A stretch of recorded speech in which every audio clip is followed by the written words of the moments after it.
옆에 분과 인사하십시다. 참 잘 오셨습니다. 집사님 복 있습니다. 권사님 복 있습니다. 장로님 복 있습니다. 하나님은 살아계십니다.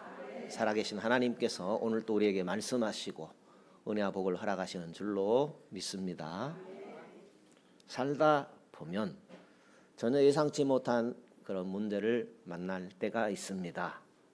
가정에서 또 사업장에서 개인적인 질병이나 또 재난 등 내 자신의 힘으로는 해결하기 힘든 그런 문제를 만날 때가 있는 것 같습니다. 우리가 정도의 차이가 있긴 하지만 이런 경험들을 크게 작게 하면서 살아가는 것 같습니다.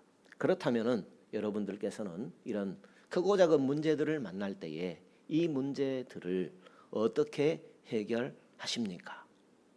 앞이 캄캄하게 되는 그런 문제를 만날 때에 그 문제를 어떻게 해결해 나가시는가 하는 그런 말씀이 되겠습니다. 다윗이라는 사람이 30살에 통일 이스라엘의 임금이 되었습니다. 유다에서 헤브론에서 7년 정도, 그리고 예루살렘에서 33년을 다스리게 됩니다. 그래서 도합 40년 정도 통일 이스라엘을 다스리게 되지요. 그 솔로몬의 아들, 그 다윗의 아들 솔로몬 이후에 이스라엘이라는 나라가 둘로 쪼개어지게 됩니다.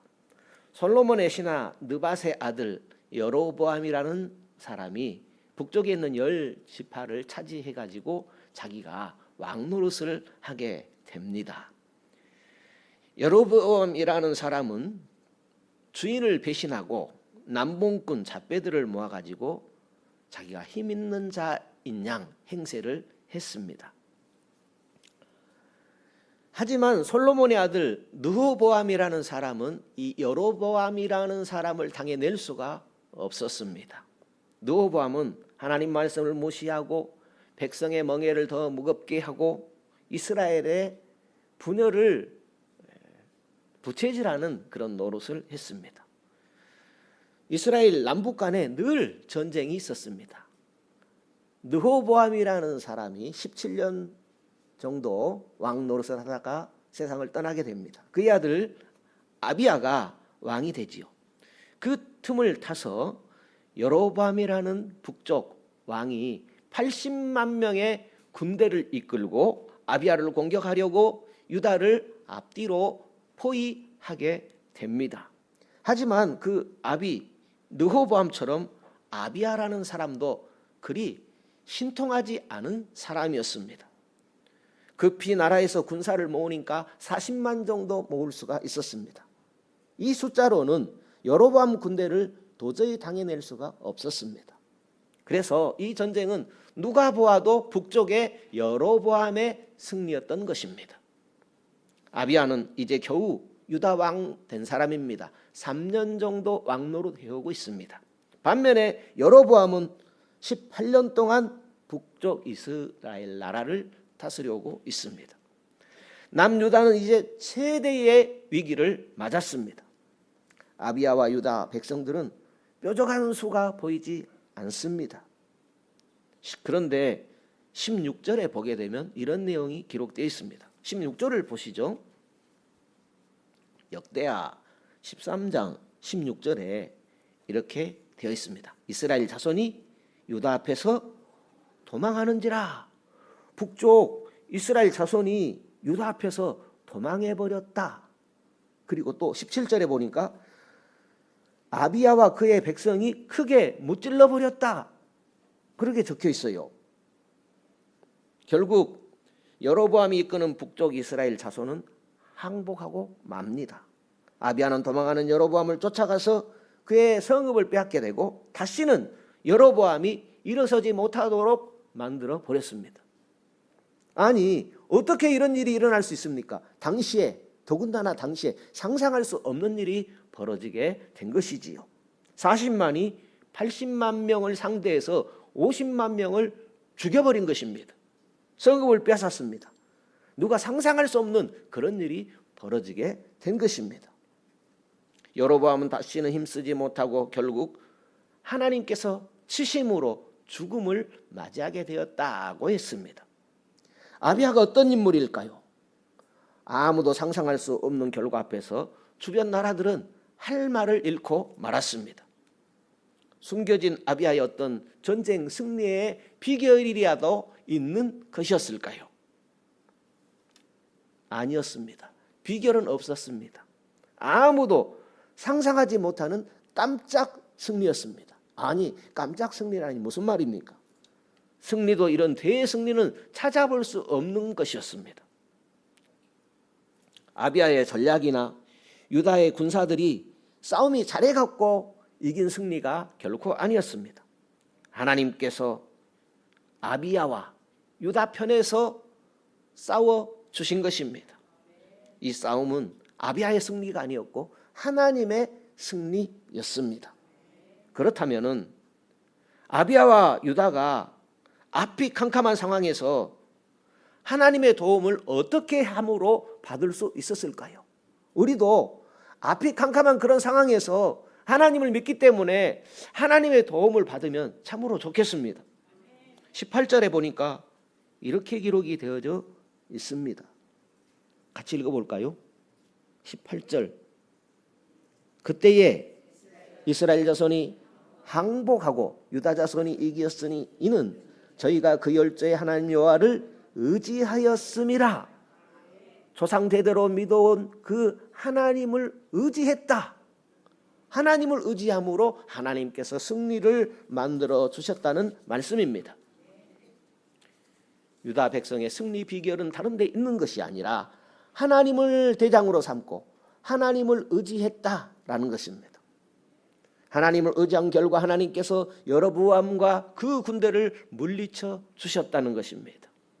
아비야와 유다는 오직 하나님 말을 의지함으로 그의 나라를 지킬 수가 있었습니다. 오직 하나님만을 의지하여서 승리와 복을 누리는 은혜를 받을 수가 있었습니다. 하나님을 의지함으로 하나님께서 북이스라엘 군대를 남유다 군대에게 붙여주시어 승리할 수 있었던 것입니다. 아비야는 어떤 신앙을 가졌을까요? 여기 보니까 어떤 상황에서도 하나님 섬기는 일을 소홀히 하지 않았다. 그러게 소개하고 있습니다. 11절을 보시죠. 11절입니다. 역대하 13장 11절에 조석으로 여호와 앞에 번제를 드리며 분향하며 또 깨끗한 상에 진설병을 놓고 또 금등대가 있어 그 등에 저녁마다 불을 켜나니 우리는 우리 하나님 여호와의 계명을 지키나 너희는 그를 배반하였느니라. 아비야는 여호와께서 우리 하나님 되심을 고백하고 하나님을 배신하는 행동을 결코 하지 않았습니다. 반면에 여로보암은 왕이 되면서부터 하나님을 떠났습니다. 하나님을 배신하고 베델과 단에 산당을 세우고 백성들이 저 예루살렘에 있는 성전에 가서 하나님께 제사하지 못하도록 방해를 한 것입니다. 누구나 어린 송아지 하나와 양 7마리를 가져오게 되면 왕이 자기 마음대로 제사장을 시켜주었습니다. 여로보암은 자신과 자신의 군대 그리고 우상을 앞세웠습니다. 하나님을 섬겨야 할 백성이 우상을 섬기고 자신의 힘을 의지했던 것입니다.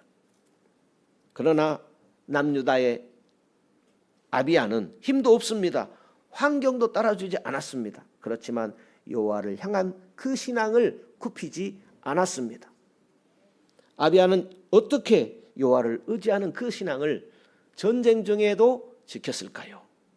전쟁이 일어나는 상황에서도 평소처럼 하나님께 하던 대로 했다 하고 성경은 소개하고 있습니다. 전쟁이 일어나면 어떻게 되겠습니까? 평소처럼 그렇게 신앙을 지키기가 쉬울까요? 당시 이스라엘 남북 간의 싸움을 보게 되면 북쪽이 80만 명, 남쪽이 40만 명, 도합 120만 명입니다.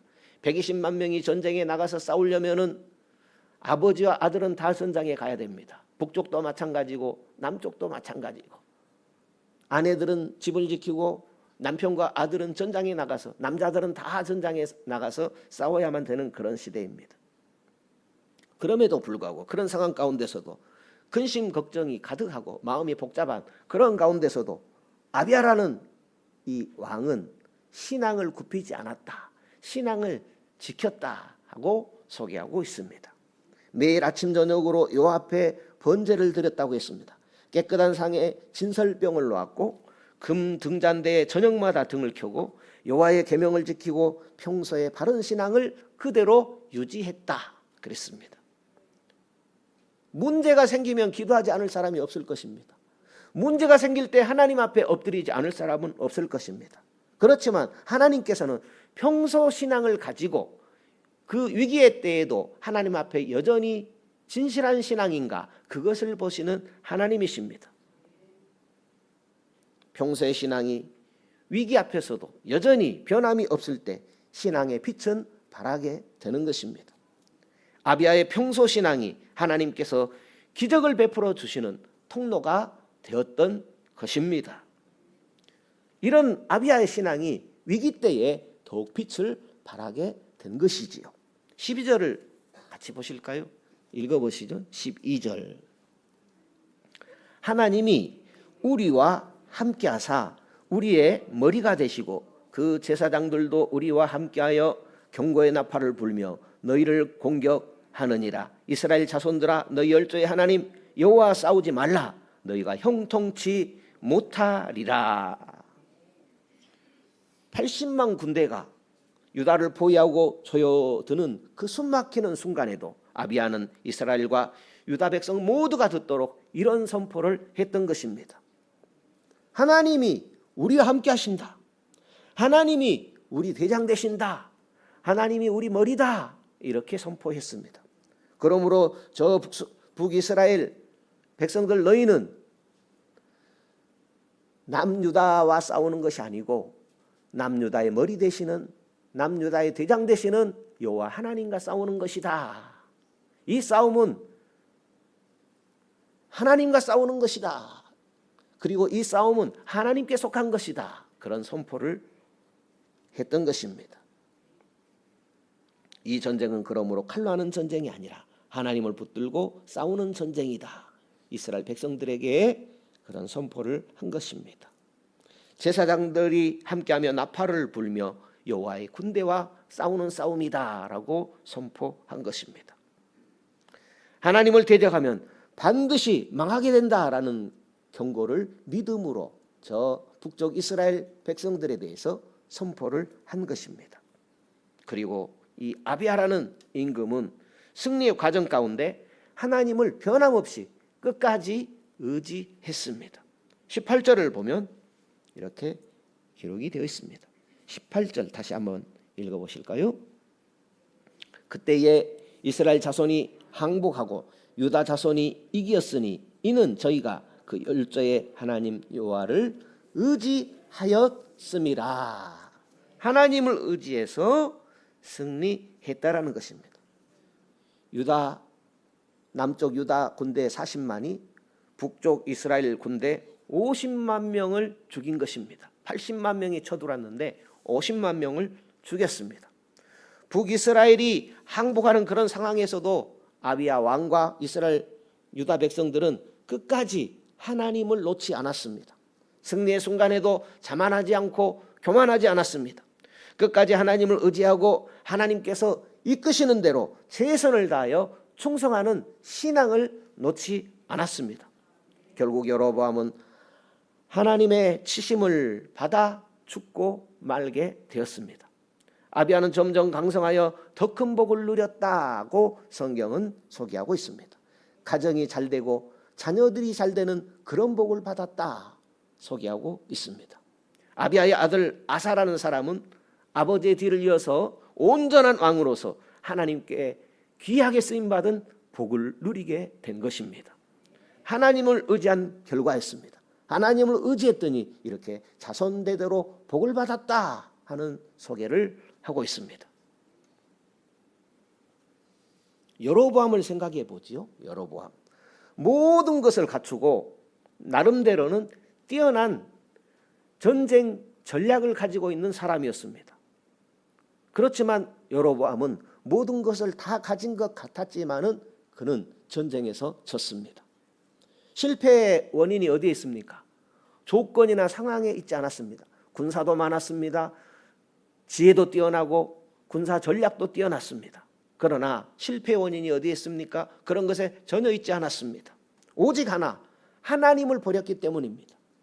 북쪽 이스라엘의 전쟁의 실패는 하나님을 버린 결과였습니다. 하나님 없이도 모든 것을 해낼 수 있다는 어리석음이, 교만함이 모든 것을 무너뜨려 버린 것입니다. 그렇다면 오늘 우리는요, 오늘 우리들도 저 북쪽에 있는 여로보암처럼 어리석음을 반복하고 있다라는 사실입니다. 내 삶 가운데서 하나님을 믿는다고 하지만 어리석음을 반복하고 있지 않느냐 하는 문제입니다. 상황에 짓눌려 가지고 하나님을 떠나는 사람들이 있습니다. 나중에 형편 풀리면 예수님 잘 믿어야지. 그렇지만 신앙생활을 소홀히 하게 되면 언제나 상황은 안 좋게만 눈에 보여지는 것입니다. 또 상황이 좋기 때문에 하나님을 떠나는 사람들이 있습니다. 근심 걱정 없이 세상 안일에 빠져서 지내다 보니까 하나님을 가까이 할 기회를 놓치고 마는 것입니다. 굳이 삶 가운데서 신앙생활할 필요를 찾지를 못하는 것입니다. 또 내 뜻과 생각대로 되어야 한다는 그런 착각을 버리지 않기 때문에 모든 것이 무너져 버리게 되는 것입니다. 하나님을 가까이 하지 못할 때 찾아오는 것은 패배의식입니다. 하나님은 우리에게 승리의식을 주시는 분이십니다. 하나님이 함께 하시면 승리한다라는 승리의식을 주시는 분이십니다. 그런데 하나님을 가까이 하지 않는 저 북쪽 이스라엘은 패배의식을 가질 수밖에 없었던 것입니다. 하나님을 믿고 의지하게 되면 하나님은 우리에게 승리의식을 가져다 주십니다. 모든 실패를 극복하려면 하나님을 놓치지 말아야 합니다. 신앙생활에 열정을 가져야 합니다. 성경은 잘 되나 또 잘 되지 않을 때나 하나님을 놓치지 말라고 합니다. 여로보암의 길로 가지 말아야 합니다. 이후에 그릇된 길로 가는 사람들을 향해서 성경은 여로보암의 길로 갔다라고 기록되고 있습니다. 악한 일을 행하고 하나님을 멀리한 자를 성경은 표현하기를 여로보암의 길로 갔다 이렇게 표현을 하고 있습니다. 그러니까 악한 길로 가고 하나님을 멀리한 사람을 여로보암의 길로 갔다라는 그 말이 이때부터 생겨나게 된 것입니다. 아브라함의 길로 가고 저 다윗의 길로 가고 하나님을 잘 섬기는 그런 길로 가야 할 텐데 여로보암의 길로 갔다라는 것은 하나님을 멀리하는 불신앙의 길로 갔다 하는 그런 말씀인 것입니다. 오늘 우리들도 앞이 캄캄할수록 하나님을 더욱더 잘 섬겨야 할 것입니다. 어두운 밤을 지날수록 빛 대신 하나님을 찾아서 나가게 되면 살 길이 열려지게 됩니다. 이런 찬송이 있지 않습니까? 어려운 일 당할 때 나의 믿음 적으나 의지하는 내 주를 더욱 의지합니다. 세월 지나갈수록 의지할 것뿐이니 아무 일을 만나도 예수 의지합니다. 이 아비야라는 왕에 대한 내용이 열왕기서에도 기록이 되어 있습니다. 열왕기상 15장에 보면 우리가 참고할 만한 내용이 있습니다. 열왕기상 15장 보시면 제가 읽어드리겠습니다. 1절에서 몇 구절을 읽어드리겠습니다. 느밧의 아들 여로보암 왕 제18년에 아비야미 유다 왕이 되고, 아비얌이라고 되어 있는데 아비야를 여기는 아비얌이라고 표현했습니다. 같은 사람입니다. 동일 인물입니다. 예루살렘에서 3년을 치리하니라. 그 모친의 이름은 마가라 아비살롬의 딸이더라. 아비암이 그 부친의 이미 행한 모든 죄를 행하고 그 마음이 그 조상 다윗의 마음 같지 아니하여 그 하나님 여호와 앞에 온전치 못하였으나 그 하나님 여호와께서 다윗을 위하여 예루살렘에서 저에게 등불을 주시되 그 아들을 세워 후사가 되게 하사 예루살렘을 경곡해 하셨으니 이는 다윗이 햇사람 우리아의 일 외에는 평생의 여호와 보시기에 정직히 행하고 자기에게 명하신 모든 일을 어기지 아니하였기 때문이다 하는 이런 내용의 글을 읽어볼 수 있습니다. 여기를 보게 되면 아비야라는 임금이 결코 그리 뛰어난 사람은 아니었습니다. 또 좋은 왕도 아니었습니다. 한동안은 그 아비 누구입니까? 르호보암의 뒤를 이어서 어긋난 신앙을 버리지 못한 사람입니다. 그리고 다윗의 마음과 같지 않았다. 하나님을 잘 섬긴 그의 조상 다윗의 길로 가지 않았다라는 것입니다. 그렇지만 하나님은 이 아비야라는 사람이 위기를 만났을 때에 하나님을 의지할 때에 그의 편이 되어 주셨습니다. 그것은 그의 조상 다윗과 맺으신 다윗 언약 때문이었습니다. 오늘 역대하 13장에는 그것을 소금 언약이라고 표현했습니다. 소금 언약. 그것은 다윗 언약을 말하는 것입니다. 그러므로 신자들은, 오늘 그리스도인들은 평소에 신앙 관리를 잘해야 합니다. 신앙 관리는 24시간 하는 것입니다. 주일날만 신앙 관리하는 것이 아니고 교회 문 밖을 나가는 순간부터 우리는 세상에 먹을 것과 입을 것과 염려거리들이 우리 앞에 놓여 있습니다. 그때도 신앙을 잃지 않고 살아가야 하는 것입니다. 평소의 신앙 관리가 위기 앞에서 내 모습을, 나의 진정한 모습을 나타낼 것이기 때문입니다. 그리고 우리는 위기 앞에서 더욱더 우리의 신앙의 끈을 조여맬 줄 알아야 됩니다. 그것은 평소 주님을 가까이 할 때에 그런 은혜가 우리에게 주어지게 되는 것입니다. 하나님을 의지하면 인생 반전, 인생 역전이 일어납니다. 할렐루야. 따라서 하십시다. 하나님을 의지하면 인생 역전이 일어납니다. 믿으면 믿음대로 되는 역사 있는 줄로 믿습니다. 인생 역전은 하나님을 의지할 때 일어나게 됩니다. 하나님을 가까이 하는 만큼 하나님은 가까이 해 주시는 것입니다. 그러므로 하나님을 꾸준히 가까이 하는 노력이 필요합니다. 우리는 어떻게 하면 좋겠습니까? 평소에 내가 하나님을 가까이 하기 위해서 어떻게 하면 좋겠습니까? 예배 생활 소홀히 하지 맙시다. 하나님께 예배 드리는 것을 소홀히 하지 맙시다. 주일 낮 예배만 드리시는 분은 오후 예배도 드려보시고, 또 주일날만 예배 드리시는 분은 3일 예배도 참여해 보시고, 그러므로 우리 드려지는 예배, 하나님께 드리는 예배를 소홀히 하지 마심으로, 신앙관리 잘하심으로, 하나님을 가까이 함으로, 하나님이 위기 때에 나를 가까이 해주시는 귀한 신자 되시면 좋겠습니다.